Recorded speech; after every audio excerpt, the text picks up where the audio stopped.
नमस्कार दोस्तों। आज हम स्टार्ट करने जा रहे हैं आरबीएससी ओल्ड बुक्स। तो आरबीएससी ओल्ड बुक्स से हम जो फंक्शन का जो टॉपिक है उसको पूरा करेंगे। और जो आरबीएससी की जो पुरानी बुक्स है उन बुक्स के अंदर क्लास 12th के अंदर फंक्शन चलता था और प्रश्नावली हुआ करती थी 2.1, 2.2, 2.3, 2.4 चार एक्सरसाइज हुआ करती थी। तो हम स्टार्ट करते हैं 2.1 से। देखिए एक्सरसाइज 2.1 क्वेश्चन नंबर ए कहता है कि बताइए कि निम्न में से कौन सा फंक्शन है और कौन सा नहीं है। ठीक है, तो आपको याद होगा कि फंक्शन कब होता है कब नहीं होता। अगर एक से दो आ जाते हैं, एक से अगर दो आ जाते हैं, एक ही पॉइंट मान लीजिए ए है, उस ए से एक्स भी आ गया और उस ए से वाई भी आ गया। अगर एक से दो आते तो हम कहते हैं फंक्शन नहीं है, फलन नहीं है, क्योंकि ये हम अलाउड नहीं करते। दो पे एक आ जाए, है ना, मैनी पे वन आ जाए, चल जाए, तो आपको याद रखना है, यहाँ पे गांठ बांध के रखना है, वन टू मैनी जो है वो अलाउड नहीं होता। बस ये एक चीज़ जो है ना, ये अलाउड नहीं होती। ये आपको याद रखना है कि ये अलाउड नहीं होता है। वन टू मैनी अलाउड नहीं होता। मैनी टू वन चल जाएगा, वन टू वन चल जाएगा, लेकिन वन टू मैनी नहीं चलेगा। ठीक है, चलिए क्वेश्चन करते हैं इसके। इसी का पहला ए है 1 2 2 3।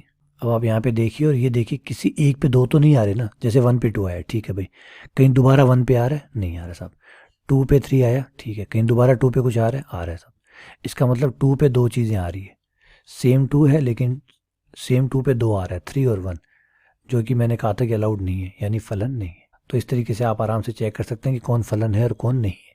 इसमें से एक और अच्छा क्वेश्चन है, उसकी बात कर लेते हैं। क्वेश्चन नंबर एच में जो है निर्माण रूप का इस्तेमाल किया गया, एक्स तथा वाई, जहाँ एक्स और वाई जो है वो रियल नंबरों से लिए गए। और ये और का चिन्ह होता है, इसको कहते हैं और, ये भी ज़रूरी है साथ में। एंड बोलते हैं, इंग्लिश में एंड बोलते हैं, हिंदी में और बोलते हैं। ये शर्त भी पूरी होनी चाहिए और ये शर्त भी पूरी होनी चाहिए, वाई स्क्वायर बराबर एक्स।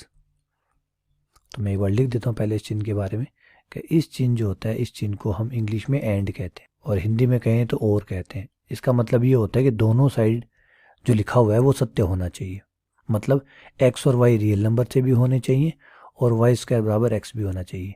और अब बताइए क्या ये फलन है या नहीं है। तो साहब ये जो है ये फलन नहीं है। क्यों नहीं है, आइए बताता हूँ। एक या दो मान मिलेंगे आपको। जैसे y का मान आपने 2 रखा, y का मान 2 रखने पर आपके x का मान आएगा 4। ठीक है, y का मान माइनस का 2 रखने पर, आप रियल नंबर में है तो रियल नंबर में रख सकते हैं -2 भी, -2 रखेंगे तो x बराबर 4 आएगा। अब बात ये है कि y बराबर 2 पे x बराबर 4 आया, लेकिन जब जोड़ा बनेगा तो जोड़े में तो आप x को आगे लिखोगे, x को आगे लिखोगे तो ये 4 2 हो गया और ये 4 -2 हो गया। यानी एक ही 4 पे दो मान आ गए, 4 1 है, मान 2 है। समझ रहे बातों को बेटा, एक ही 4 पे दो उत्तर आ गए, 2 और -2, है ना। तो फलन तो नहीं हुआ। अच्छा, अगर आप सोच रहे हो कि सर वाई स्क्वायर बराबर एक्स, तो वाई के दो अलग अलग मानों पे एक मान आया, तो बेटा वाई पीछे है, वाई फलन का मान है। फलन के मान जो एक, फलन के दो मान नहीं आ सकते, एक बिंदु है, एक्स बिंदु है, बिंदु एक्स है ना कि वाई है, बिंदु एक्स है, एक्स तो एक ही हुआ ना, वाई दो हुए, तो एक एक्स पे दो वाई हुआ। ये फलन हो जाता अगर यहाँ पे एक्स स्क्वायर बराबर वाई होता। तो अगर एक्स स्क्वायर बराबर वाई होता तो ये फलन होता। तो देखिए आप, ये फलन है। 2x पे एक वाई आए कोई दिक्कत नहीं है, ये लीजिए। अगर हम वाई स्क्वायर बराबर एक्स की जगह वाई बराबर एक्स स्क्वायर कर दें, अब ये फलन है। ये फलन नहीं था जबकि ये फलन है, क्योंकि 2x पे एक मान आ रहा है, कोई दिक्कत नहीं है। 2x पे एक मान आता है कोई दिक्कत नहीं है, लेकिन एक x पे दो मान आता है, ये अलाउड नहीं है। अब आप देखेंगे कि x का मान 2 रख रहे हैं, x का मान -2 रख रहे हैं, दोनों पे आपके आंसर एक ही आएगा 4, लेकिन चल जाएगा क्योंकि 2x पे एक मान आ जाए, मैनी टू वन चल जाता है, क्योंकि तो फलन का टाइप भी होता है, तो मैनी टू वन चल जाता है। ये बहुएकी के फलन कहते हैं इसको। बहुत सारों पर एक चल जाएगा, लेकिन एक पे बहुत सारे नहीं चलेंगे। अतः ये फलन ऊपर वाला नहीं था, नीचे वाला है। ये जो है ये आई क्वेश्चन है। तो बढ़िया क्वेश्चन बना है, एच और आई दोनों को क्लियर कर दिया ताकि आपको देखिए दोनों एक फंक्शन है और एक नहीं है, तो अच्छा से समझ में आए यहाँ पे। चलिए आगे बढ़ते हैं, क्वेश्चन नंबर 2 पे आते हैं। क्वेश्चन नंबर 2 जो है उसमें एफ एक फंक्शन है जो रियल नंबर से रियल नंबर पे जा रहा है। फंक्शन एफ एक्स बराबर एक्स स्क्वायर है। अब आपको बताना है कि इस फंक्शन का परिसर क्या है। तो परिसर में भाई क्या क्या आएगा, तो एक्स स्क्वायर बराबर वाई। देखिए प्रांत नहीं बताना, ऑब्वियसली बात है, प्रांत दिया हुआ भी है, रियल नंबर रहा, ये प्रांत रहा आपका, तो प्रांत में तो कोई इशू है ही नहीं। प्रांत भी दिया हुआ है, सह प्रांत भी दिया हुआ है, ये प्रांत, ये सह प्रांत। जब नहीं दिया होता तब हमें ज्ञात करना पड़ता है, और परिसर तो हमें ज्ञात करना ही पड़ता है, क्योंकि सह प्रांत दिया हो तब भी कोई गारंटी नहीं है कि ये सह प्रांतीय परिसर होगा, क्या छोटा भी हो सकता है। तो एक्स स्क्वायर बराबर वाई, एक्स बराबर अंडर रूट वाई, और अंडर रूट में आ गया, इसका मतलब है कि वाई जो है वो या तो 0 से बड़ा होगा या 0 के बराबर होगा। तो 0 से बड़ा या बराबर होगा, इसका मतलब वाई जो है वो 0 से शुरू होकर अनंत तक जाएगा, इसका मतलब रियल नंबर होगा, और वो भी positive real number with 0, positive real number with 0, ये लीजिए। ठीक है, ये आपका परिसर हो गया। अब इसी के अंदर सेकंड पार्ट और है कि वो x के मान बताइए जब आपके फलन का मान 4 आता हो। उन x के मानों का समुच्चय बनाइए जब आपका फलन का मान 4 आता हो। तो देखिए यहाँ पे फलन का मान 4 कब आएगा, जब 2 या -2 रखेंगे। तो जवाब है सर 2 और -2, -2 पे भी 4 आएगा, 2 पे भी 4 आएगा। इसी का तीसरा पार्ट है, उन y के मान बताइए। y कौन है भाई, यहाँ पे y है जो हम फलन में रख रहे हैं, तो फिर वो x ही तो हुआ। तो ये कंफ्यूज करना चाहता है, घुमाना चाहता है दिमाग को। देखिए फलन x के रूप में लिखा जाए चाहे y के रूप में लिखा जाए, वो स्वतंत्र चर जो है वो तो वही रहेगा। तो देखिए घुमाया इसने क्वेश्चन को, y के रूप में लिख दिया ताकि हम y जो बोलते हैं उसके हिसाब से y समझ बैठे। लेकिन ना हम वो गलती नहीं करेंगे। फलन के अंदर y रखा हुआ है तो वो x का ही काम कर रहा है, वो एक तरह से x ही है हमारे लिए। तो ये हमसे x ही पूछ रहा है कि बताइए कोई x ऐसा है कि जिसमें -1 आता हो। तो नहीं साहब, ऐसा कोई x नहीं जिसमें -1 आता हो, क्योंकि x का स्क्वायर है। कोई भी चीज़ रखेंगे तो माइनस नहीं आ सकती, इसका मतलब है समुच्चय खाली होगा। कोई भी ऐसा x, कोई भी ऐसा बिंदु नहीं है जो हमें -1 दे दे। ठीक है, चलिए आगे बढ़ते हैं, क्वेश्चन नंबर 3 पे आते हैं। ये हमारे पास कोई a समुच्चय है, -2 -1 0 +1 +2। f एक फलन है a to r, a इसका प्रांत है और r उसका सह प्रांत है। फलन f(x) बराबर है x² + 1। ये अच्छा क्वेश्चन है, प्यारा क्वेश्चन है। अब ये कह रहे हैं इसका परिसर ज्ञात कीजिए। साहब इसका परिसर तो हम रख के ज्ञात कर सकते हैं, क्योंकि ये इतना छोटा सा ही है कि हम रख के पता कर सकते हैं क्या आएगा, है ना। तो रख के पता कर लीजिए, यही सबसे प्यारी बात होती है। भाई हमारा पहले क्या होता था कि हमारा प्रांत होता था रियल नंबर। अब रियल नंबर होता था, रियल नंबर इतना बड़ा होता है कि रख के देख ही नहीं सकते। तो फिर यही पता करना था कि भाई वाई का जो मान है, जो फलन का मान है, वो कहाँ से कहाँ तक जाएगा, है ना। अब जैसे 4-5 बिंदु है तो इसे रख के ही पता कर सकते हैं। -2 रखिए, -2 रखेंगे आप तो 4 और 1 5 आ जाएगा, ये 5 हो गया। -1 रखेंगे तो 1 का स्क्वायर + 1 2 हो गया। 0 रखेंगे तो 1 आ गया। फिर 1 रखेंगे तो प्लस का 1 पे वही आएगा जो पहले 2 आया था, 2 पे वही आएगा जो पहले -2 पे आया था, तो यही आ गया 5 2 1। तो छोटा होता है ना, जब प्रांत छोटा सा होता है तो आप रख के पता कर लेते हैं क्या क्या आने वाला है। ठीक है, चलिए आगे बढ़ते हैं। Question number 4, a to z। ए समुच्चय है a to z, z पूर्णांकों का समुच्चय है। पूर्णांकों में आपको पता है माइनस प्लस दोनों ही संख्याएं आती है, 0 +1 +2 +3 and so on, -1 -2 and so on. ठीक है, ये z f a to z परिभाषित किया गया। कैसे परिभाषित किया गया वो इस तरीके से, f(x) बराबर है x² + 2x - 3। तो पहले आप x का जो मान है ये रखते जाइए, और अपना इसमें क्या पूछा गया क्वेश्चन में, क्वेश्चन पूछा गया कि भाई परिसर ज्ञात कीजिए। ठीक है, लीजिए परिसर ज्ञात कर देते हैं, यहीं पे आप फटाफट ही ज्ञात कर देते हैं f का परिसर। क्योंकि कुछ बिंदु है ना, सबसे अच्छी बात ये लगती है कुछ बिंदु जब होते हैं तो फिर तो हम रख के ही बता दें कि भाई ये आएंगे। तो -2 रखेंगे तो ये आ जाएगा 4, ये -4, ये कट गए, ये -3 आ गया, एक तो आ गया -3। -1 रखने पर ये आ गया -1 का स्क्वायर + 1, और ये -2 और ये 5 है, 5 में से गया -4। ठीक है, 0 रखा तो ये आ गया -3 जो कि ऑलरेडी आ चुका है, दोबारा नहीं चाहिए। फिर 1 रखेंगे, 1 रखने पर 3 में से 3 गया 0, 1 रखने पे आएगा 0। फिर 2 रखने पे आएगा 4 4 8, 8 में से 3 गए 5, ये लीजिए ये आ गया। अब इसी का देखिए प्यारी बात और पूछी गई है कि कुछ बिंदु बता रहा हूँ, इनके पूर्व प्रतिबिंब बताइए। पूर्व प्रतिबिंब का मतलब ये कब आए, कौन से x के मानों पर आए, ये बताना है आपको। पूर्व प्रतिबिंब का मतलब होता है वो x के मान जिन पे ये मान आए के पूर्व प्रतिबिंब। रिपीट कर रहा हूँ, पूर्व प्रतिबिंब का मतलब है x के मान, कि वो कौन से x के मान थे जिनको आपने फलन में रखा और आपको ये मान प्राप्त हुए। ठीक है, ये कुछ ऐसा होता है, इसे समझिए बेटा बात को। ये मान लीजिए आपका फलन है, ठीक है, आपके फलन में भी आपने क्या क्या रखा, -2 -1 0 +1 +2, -2 -1 0 +1 +2, और इन पे क्या क्या है आपका -3 -4 0 और 5। जब आपने माइनस का 2 रखा तब आपका आया -3। एक बार चेक कर लेता हूँ मैं, -2 पे -3 आया। उसके बाद में जब आपने -1 रखा, -1 रखने पर -1 पे -4 आया। 0 रखा तब -3 आया, जो कि यही वापस आ गया। फिर 1 रखा, 1 रखने पर आपको 1 रखने पर 0 आया, और 2 रखने पर आपका 5 आया। ये लीजिए। अब आप यहाँ पे इनके पूर्व प्रतिबिंब का मतलब है कि 5 आया कैसे, तो जवाब है 2। तो 5 का पूर्व प्रतिबिंब कौन हुआ, यह 5 का पूर्व प्रतिबिंब, मतलब ये रखने पर 5 आया था, तो इन्हें पूर्व प्रतिबिंब कहते हैं। उल्टा जब चलते हैं तो अब जैसे आप -3 देखें तो -3 के 2 पूर्व प्रतिबिंब है, ये भी है और ये भी है। -3 के 2 पूर्व प्रतिबिंब है, 2 पूर्व प्रतिबिंब है। कौन कौन है, एक है -2 और एक है 0। अब कई अवयव ऐसे भी हो सकते हैं जिनके पूर्व प्रतिबिंब ना हो, क्योंकि देखिए ये तो मैंने परिसर बनाया, जबकि आपका सह प्रांत जो था वो पूरा का पूरा z था, और z में और भी नंबर होते हैं। z में 1 भी होगा, 2 भी होगा, 3 भी होगा, 4 भी होगा, 5 है ही, फिर 6 7 8 डैश डैश, और ऊपर -1 -2 -3 आ गया, -4 आ गया, तो फिर -5 -6 डैश डैश, ये नंबर भी तो थे। इन नंबरों के पूर्व प्रतिबिंब कहाँ है, तो इनके नहीं है। तो सेम ऐसे ही 6 का पूर्व प्रतिबिंब, 6 इसमें है ही नहीं, 6 किसी से नहीं जुड़ा हुआ, 6 का कोई पूर्व प्रतिबिंब नहीं है, कोई पूर्व प्रतिबिंब नहीं है, क्योंकि 6 आया ही नहीं है। पूर्व प्रतिबिंब किन के होते हैं, जो परिसर में होते हैं, परिसर वालों के पूर्व प्रतिबिंब होते हैं।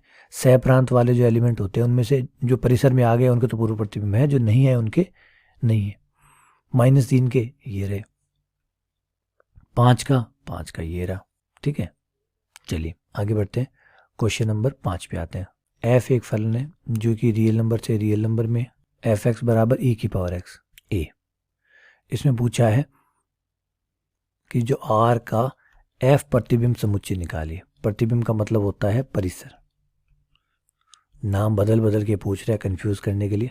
याद रखिएगा ये कोई अलग नाम नहीं है, बल्कि हिंदी का ही थोड़ा जोड़ है, क्योंकि हिंदी में बहुत सारे पर्यायवाची होते हैं, तो इस चक्कर के अंदर ये कंफ्यूज करते हैं। एक्चुअली ये क्या है, आपका परिसर है।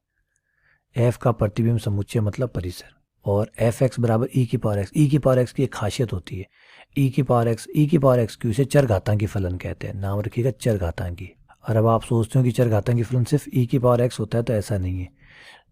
जब भी किसी के चरघातांकी का मतलब होता है जिसकी घात चर हो, जिसकी घात चर हो, जिसकी घात चर हो, मतलब ऊपर जो है वो x हो, घात के ऊपर जो है, ये जो घात है ये x में हो, इसे कहते हैं चरघातांकी। तो जैसे 2⁻x है, ये भी चरघातांकी है। 1/2⁻x है, ये भी चरघातांकी है। ठीक है, तो ये सब चरघातांकी है। 0.1 लिखा हुआ है, 0.1⁻x, ये भी चरघातांकी है। तो कोई भी चीज़ के ऊपर घात अगर चर में आ रही है तो उसे चरघातांकी कहते हैं। इन चरघातांकी फलनों की एक खासियत होती है, बहुत इंपॉर्टेंट बात होती है इनके अंदर, ध्यान दीजिएगा, मज़ा भी आएगा आपको। एक तो चरघातांकी फलन जब भी होते हैं तो इनका जो प्रांत है आप पूरा x रख सकते हैं, कोई दिक्कत नहीं है। किसी भी चरघातांकी में a⁻x ले लेता हूँ, a आपकी मर्जी से जो रखना हो वो रख लीजिएगा। ठीक है, लेकिन रखिएगा 0 से बड़ा, क्योंकि 0 रख देंगे तो 0 पे तो x काम ही नहीं करेगा, तो आप a का मान 0 से बड़ा रखिएगा। इसका जो प्रांत है, अगर आप कोई भी प्रांत रखें, कोई भी x रखें, कोई दिक्कत नहीं आएगी। तो इसके प्रांत के अंदर अगर हमें खुद कहेगी भाई प्रांत चुनिए, तो हम पूरा का पूरा रियल नंबर चुन सकते हैं, कोई दिक्कत नहीं है, सब कुछ रखा जा सकता है, ये कहीं मना नहीं करेगा। बात आएगी परिसर की, इसमें क्या क्या आ सकता है, तो इसमें 0 नहीं आ सकता, माइनस नहीं आ सकता, 0 से लेके अनंत तक सब कुछ आ सकता है इसमें। यानी आपका r पॉजिटिव आ सकता है, पूरा r पॉजिटिव आ सकता है, चाहे ये कोई फर्क नहीं पड़ता a कौन है। मैंने कहा ना, a 0 से बड़ा कुछ भी हो, सब चल जाएंगे। यहाँ तो e है, तो e ऑब्वियसली बात है 0 से बड़ा होता है, क्योंकि e जो होता है वो होता है 2.718281 डैश डैश, ये तो ऑब्वियसली बात है 0 से बड़ा ही है। ठीक है, तो ये आपको समझ में आ गया होगा। अब इसका परिसर क्या होगा, कोई भी चरघातांकी फलन जो होता है उसका परिसर होता है 0 से लेकर अनंत तक, या r पॉजिटिव। याद रखिएगा ये बात, टाइम बचाएगी आपका। किसी भी चरघातांकी फलन का जो परिसर होता है वो r पॉजिटिव होता है। मतलब 0 से बड़ा होता है। ठीक है, चलिए आगे बढ़ते हैं। इसी का बी पार्ट कहता है वो y के मान बताइए जब आपके फलन का मान, मतलब वो बिंदु बताइए, ये कुछ ऐसा पूछ रहे कि वो बिंदु बताइए जब 1 आए। तो भाई देखते हैं, हमें क्या चाहिए, हमें चाहिए कि e की पावर y बराबर 1 हो जाए। e की पावर y बराबर 1 होने का मतलब है e की पावर y, और 1 को हमने लिख लिया e की पावर 0। घातों की तुलना करें तो y बराबर कितना आ जाएगा, 0।